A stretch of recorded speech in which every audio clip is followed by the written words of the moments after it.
Привет, танкисты! Давно не виделись. К сожалению, Эрик заболел и попросил меня выручить его, чтобы вы не остались без свежих новостей. Пожелаем Эрику здоровья и начнем. В этом выпуске поговорим о последних новостях Golden League, оценим новую форму Synergy, посмотрим очередной мастер-класс от Левши и, как ни прискорбно, затронем тему разделенной любви.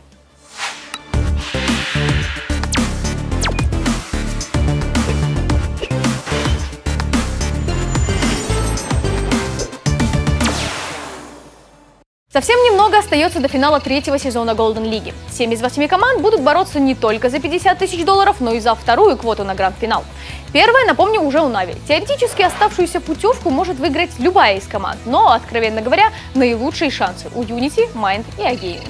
К самому финалу многие готовятся по-разному, в то время пока Unity тренируется на буткемпе, Ноды и Synergy анонсировали свою новую форму. Последние не поленились и даже сделали по такому случаю шикарную видеопрезентацию. Увидеть ее во всей красе можно на странице Synergy ВКонтакте, ссылка есть в описании. Однако не только команды активно готовятся к финалу. На игровой площадке вовсю кипит работа, потому что до главного события сезона остались считанные часы. Напомню, финальные игры пройдут с 27 февраля по 2 марта в самом центре Минска. Вход свободный, так что обязательно приходите поддержать свою любимую команду. Ну а у кого не получится, смотрите наши прямые трансляции. Кстати, по ходу соревнований среди зрителей будет разыгрываться множество призов, в том числе и легендарный Тай-59. Так что не пропустите. И коротко о других новостях прошедшей недели. Чемпионы первого сезона Европейской лиги Wargaming вернули себе прежнее название. Команда сталкера снова называется Synergy. Интересно, надолго ли? Главные махинаторы сезона LoL Team 1 на днях подвели итоги своих выступлений и поделились планами на будущее. Подробнее об этом на их странице ВКонтакте. 23 февраля завершился турнир «Я снова на танке». Соревнования преподнесли немало сенсаций. Прежде всего удивили Нави, проигравшие на стадии отборочных ребятам из LoL Team 2. Но главными возмутителями спокойствия стала команда The Chess. Парни обыграли двух участников минского финала – команды Mind и Nod. Правда, в решающем матче Chess уступили более опытным бойцам из Unity. Тем не менее, результат очень достойный. Настоящая драма разгорелась вокруг паблика Страйка ВКонтакте. Игрок даже успел заявить о рейдерском захвате, но на самом деле все оказалось еще сложнее и запутаннее. Долгие месяцы пабликом занималась девушка игрока, но что-то пошло не так, и теперь у Страйка ни девушки, ни страницы. Хорошо, что у остальных игроков команды Нави с группами ВКонтакте все в порядке. Ссылки на них ищите в описании. Ну а мы, пользуясь случаем, еще раз напоминаем вам, не передавайте никому данные о своих аккаунтах, в том числе и в соцсетях. Будьте благоразумны и предусмотрительны. Что ж, на этом у меня все. Итоги конкурса Т1 в поле воин подведем через неделю. А сегодня вас ждет мастер-класс от Левши. Я же с вами прощаюсь, не болейте, всем пока! Всем привет, с вами Левша. В этом выпуске мы продолжим с вами разбирать карту Утес. На этот раз я уже расскажу про верхний респ. А прямо с респа вы можете прострелить подъем и частично зелень. Если же вы хотите сделать первый выстрел по подъему и уехать на первую линию, то это удобнее делать с квадрата А4. На А5 есть подъем, с которого вы можете простреливать сразу 4 направления атаки. Первое. Вы можете нанести урон по танку, который пытается подсветить с подъема. Также простреливаются танки, которые находятся в зелени. Если же вражеские танки выезжают из-за маяка, то вы можете на выезде по ним нанести урон. Если же они пытаются проехать дальше, вы также можете их простреливать. С этой позиции вы можете нанести урон по танку, который находится на горе, если он подставляется. Когда вражеский танк выезжает в квадрат Е3 и начинает стрелять в зелень, то он у вас в прямом простреле. Когда вражеская команда атакует по первой-второй линии, с этой позиции вы можете им нанести урон. Если танки подъехали ближе к вашей базе, после выстрела вы обязательно попадете в засвет. И в этой ситуации лучше всего спуститься вниз. Минус этой позиции: если идет поджим по пятой линии, то вы не сможете нанести урон по этим танкам.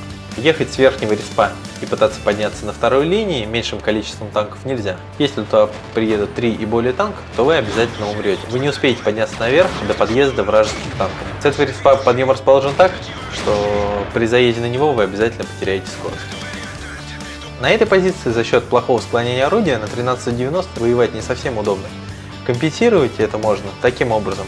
Вы разворачиваетесь, заезжаете на небольшой подъем с левой стороны, тем самым опрокинув корпус, и начинаете наносить урон, не сильно подставившись под вражеские танки. На этой позиции Першинг себя чувствует гораздо лучше за счет хорошего склонения орудия. С этой позиции вы можете наносить урон по танкам, которые находятся на 5-й линии. Также вы можете выезжать с подъема и наносить урон по танкам, которые находятся в зелени. С этой позиции вы прострелите квадраты F4, F3. Если вражеский танк выехал с квадрата E3 и начинает стрелять по вам, то вам достаточно просто спуститься вниз. Если вы подъезжаете к зелени, то с этого квадрата есть хорошие прострелы по танку, который стоит на подъеме. Вы можете по нему стрелять отсюда, отсюда или отсюда. Самое главное, не забывайте, стоять здесь можно, если нет никого в квадрате F3. На D4 имеется неплохая нычка. С нее вы можете настреливать по танкам, которые находятся как на подъеме, так и в зелени. Не стоит выезжать и наносить урон по танку, который находится на 5-й линии. Чтобы нанести по нему урон, вам придется подставиться. Стоя в этой позиции, не забывайте, что может приехать вражеский танк с квадрата E3 и пробить вам бок башни. Ну и напоследок хотел рассказать позиции для Т1. С этого куста вы можете подсветить танки, которые поднимаются и спускаются на второй линии. С этого куста хорошо засвечивать заезд на вторую линию. Стоя прямо на базе, вы засветите атаку по первой линии. После того, как вы просветите вражеские танки на первой линии, вы можете уехать в квадрат А4 и дальше светить круг базы. С этого куста вы сможете светить выезд из-за маяка. После того, как вражеские танки выезжают, вы можете спрятаться от них за камень и прожить какое-то еще время. Вот мы с вами разобрали карту Утес. Как по мне, так получилось довольно неплохо. А понравилось ли вам? Оставляйте свои комментарии и подкидывайте темы для следующих выпусков. Также подписывайтесь на мой паблик ВКонтакте и играйте в танки. На этом все. Всем пока.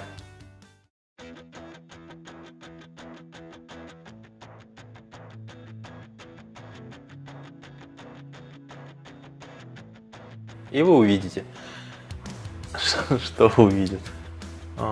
Всем привет. Нет, все не то. Ваша пушка опускает. Ваша пушка.